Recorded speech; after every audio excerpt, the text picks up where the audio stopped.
अस्सलाम वालेकुम। सामीन, आज हम किसी नई गज़ल या नज़्म की तशरीह नहीं कर रहे, बल्कि गालिब की गज़ल हज़ारों ख्वाहिशें ऐसी कि हर ख्वाहिश पे दम निकले, जिसकी कि तशरीह हम कर चुके थे, उसके 2 अशार जो हमारे उस वीडियो में मिस हो गए थे, उन्हें कवर करेंगे। सामीन, मेरी कोशिश यही रहती है कि मैं जिस भी गज़ल या नज़्म की तशरीह आपके लिए लेकर आऊँ, उसके तमाम अशार को बयान करूँ, ताकि आपकी तलाश एक ही वीडियो में मुकम्मल हो सके। बहरहाल मेरे पास उस वक़्त जो दीवाने गालिब मौजूद था, उसमें ये दोनों अशार मौजूद नहीं थे, जिसके लिए कि मैं अपने एक व्यूअर शाह सऊद का शुक्रिया भी अदा करना चाहूँगी, जिन्होंने इस जानिब मेरी तवज्जो दिलाई। तो हम हाज़िर हैं बकिया 2 अशार के साथ। जो पहली बार ये वीडियो देख रहे हैं, उनके लिए मुकम्मल गज़ल का लिंक डिस्क्रिप्शन में मौजूद है। चैनल को सब्सक्राइब करें, वीडियो पसंद आए तो लाइक करें, दोस्तों के साथ शेयर करें। ज़रा कर ज़ोर सीने पर कि तीर पर सितम निकले, जो वो निकले तो दिल निकले, जो दिल निकले तो दम निकले। सामीन, उर्दू शायरी में खुद अज़ियती आशिकों का अपने इश्क की शिद्दत बयान करने का एक तरीका है। अब मंजर ये है कि शायर जिसके दिल में अपने महबूब की मोहब्बत का तीर पैवस्त हो चुका है, जो हर लम्हा उसे तकलीफ से घायल किए रखता है।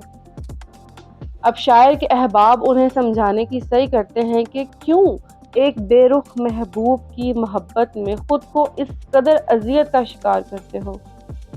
तो शायर इस शेर में अपने अहबाब को एक ऐसी तदबीर दे रहा है जिस पर अमल करके शायर हमेशा हमेशा के लिए उस मोहब्बत के दुख, तकलीफ और रोग से आज़ाद हो जाएगा। कहते हैं कि ऐ मेरे दोस्त, मेरे सीने में पेवस्त ज़दा इस तीर पर ज़ोर लगाओ, इतना ज़ोर लगाओ कि ये मेरे सीने में धड़कते दिल को खामोश करवा दे। इसके अंदर से शोर मचाती मेरे महबूब की मोहब्बत का गला घुट जाए। इस तरह मेरा दिल भी खामोश हो जाएगा, मेरा दम यानी सांस भी बेआवाज़ हो जाएगी और मैं हमेशा के लिए इस अजियत से छुटकारा पा लूँगा। खुदा के वास्ते पर्दा न काबा से उठा जालिम, कहीं ऐसा न हो या भी वही काफिर सनम निकले। किसी इंसान को जब बहुत गहरी चोट लगी हो, किसी ने बहुत बुरी तरह उसके एहसासात को रौंदा हो, उसके कोमल जज्बात का मजाक उड़ाया हो, ऐसे में होता यह है कि इंसान का सच्चे जज्बे की ताकत से यकीन ख़त्म हो जाता है। वो हर एहसास के बारे में बेएतबारी की कैफियत में मुब्तला हो जाता है।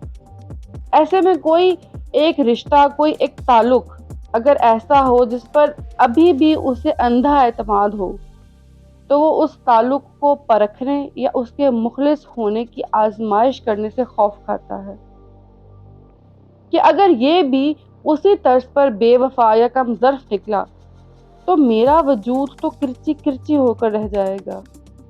अपने इस रहे सहे यकीन और मान को बचाने के लिए वो देखती आंखों से भी अंधा बनकर रह जाता है।